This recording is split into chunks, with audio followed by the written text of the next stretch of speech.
des représentants des groupes socialistes et communistes est gonflé. On vient nous dire ce n'est pas un cadeau.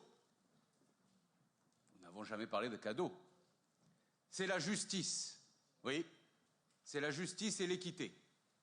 Mais pendant 20 ans, vous, la majorité socialiste et communiste, vous avez été injuste et inéquitable avec Marseille pour des raisons purement politiciennes.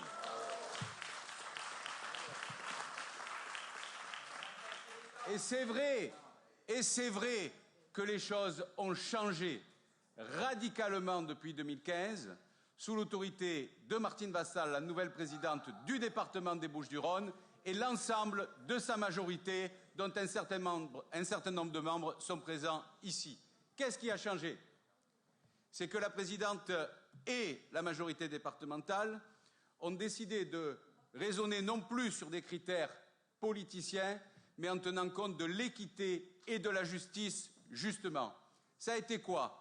Ça a été une première enveloppe de 100 millions d'euros, 150 millions d'euros, qui a été octroyée à Marseille et sur des projets voulus par l'exécutif municipal. Parce que dans cette majorité et sous l'autorité de la présidente, il y a un respect des maires, de tous les maires du département et de tous les habitants du département à égalité, ce qui n'était pas le cas auparavant.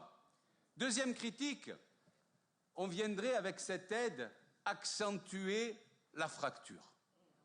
Mais je suppose que vous n'avez pas lu le dossier, ou je suppose que vous n'avez même pas regardé ce qui se passe dans la ville. D'abord, il y a des projets qui sont financés par le département au nord comme au sud. Je vais prendre simplement les écoles. Il y en a une au Rouet et il y en a une à Sainte-Marthe. Mais au-delà des projets individualisés, quand le département aide à rénover, à moderniser la police municipale, eh bien ça profite à l'ensemble des habitants de la ville. Quand elle fait des efforts extraordinaires pour le centre-ville de Marseille, le centre-ville de Marseille, il n'appartient pas aux habitants du 1er ou du 2e arrondissement, il appartient à l'ensemble des habitants de la ville. Et donc c'est bien une injection, un booster pour Marseille qui nous a permis de faire un certain nombre de choses que nous n'aurions pas pu faire sans cela. J'ai cité le cas des 2 écoles, j'ai cité le cas de la police municipale, je pourrais citer le cas d'un certain nombre d'équipements sportifs. Et à travers le plan avec la métropole, on pourrait citer l'aménagement du centre-ville dont s'occupe également Sabine Bernasconi. On pourrait citer le Jarret, je dis ça en regardant Bruno Gilles et Marine Pustorino. On pourrait citer le cours Liotto. On pourrait citer le boulevard urbain sud. Bref, un certain nombre de dossiers encalaminés par l'injustice dont faisait preuve le département, dont vous faisiez preuve vis-à-vis de Marseille et qui aujourd'hui est rétabli.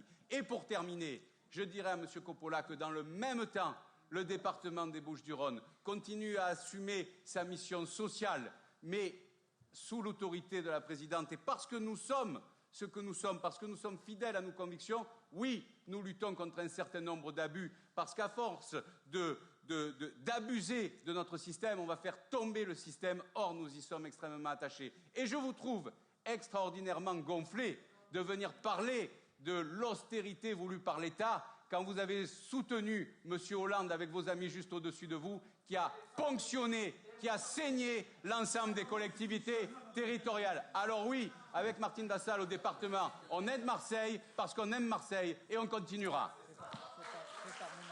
Très bien. Madame Vassal.